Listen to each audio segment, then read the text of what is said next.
Dobar dan svima, ja sam Slaven Bilić, izbornik Hrvatske reprezentacije. Dobar dan. Ne, šalim se, ja sam Ozren Marčić, novinar Večernjeg lista i pozdravljam nas iz pres centra u Bad Tatzmanndorfu.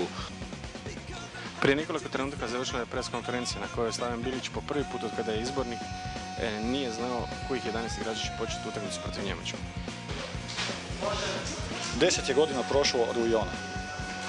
Ta 3:0 pobjeda jedna je od najemotivnijih koje sam proživio u novinarskoj karijeri. Druge emocije sam doživio protiv Austrije prije 4 dana. Slavenu nije lako ovih dana, igra nije bila blistava, ali najvažnije je da je toga svjestan i Slaven i njegov stožer i što je još važnije, toga su svjesni igrači. Sigurno će Slaven promijeniti neke stvari uči Njemačke. Njemačka je jaka, je dobra momčad, međutim to je suparnik protiv kojeg mi znamo igrati. Oni će odigrati u svojoj šabloni, disciplinirano, čvrsto, plitko, a mi tu moramo u srednjem redu, znači izigrati ih, mi možemo nadmudriti vicom, dobrim pasom i sa puno trke i želje uz fantastične navijače Hrvatska može u četvrtfinalu.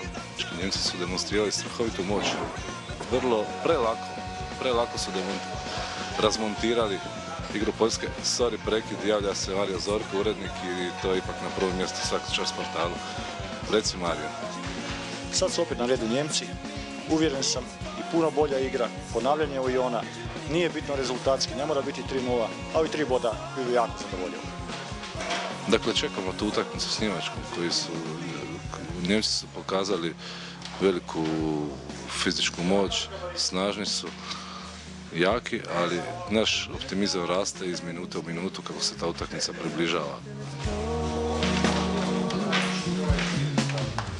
Nije lako ovdje govoriti u pres centru.